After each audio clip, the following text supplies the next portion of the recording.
ખેડૂતોએ ફરી એકવાર સરકાર સામે મોરચો માંડ્યો છે. પંજાબ, હરિયાણા સહિત અનેક રાજ્યોના ખેડૂતો દિલ્હી તરફ કૂચ કરવાની તૈયારી કરી રહ્યા છે. ખેડૂતોએ દિલ્હીને ઘેરવાની તૈયારી પણ કરી લીધી છે.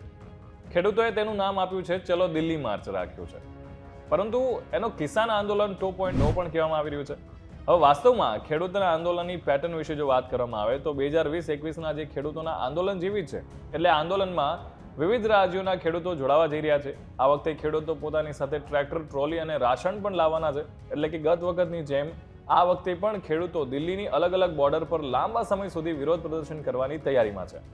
તો આ પ્રદર્શન ફરી એકવાર દેશમાં કેમ જાગ્યું છે, કેમ આવું થઈ રહ્યું છે અને શા માટે ખેડૂતોને પોતાના ઘર પરિવાર છોડીને પોતાની માગણીઓ પૂરી કરવા માટે છેક દિલ્હી સુધી લાંબુ થવું પડ્યું છે, એના વિશે વાત કરીએ.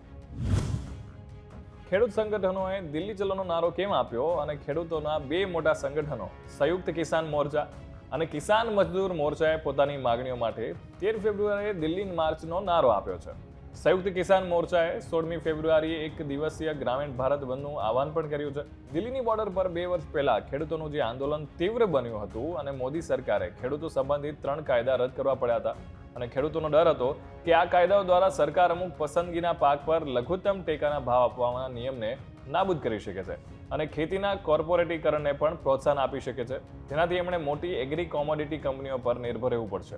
અને આ કૃષિ કાયદાઓ રદ થયા બાદ ખેડૂતોએ પણ એમનું આંદોલન પાછું ખેંચ્યું હતું અને એ દરમિયાન સરકારે એમને લઘુત્તમ ટેકા ભાવની ખાતરી આપવાનું વચન આપ્યું હતું અને સાથે જ અન્ય કેટલીક માગણીઓ પૂર્ણ કરવાનું પણ વચન આપવામાં આવ્યું હતું. ત્યારે હવે ફરી એકવાર ખેડૂતો છે આ માગણીઓ સ્વીકારવાના દબાણ લાવવાની તૈયારી કરી રહ્યા છે અને 13મી ફેબ્રુઆરીએ દિલ્હી ચલોનો નારો એમની આ વ્યૂહરચનાનો જ એક ભાગ છે.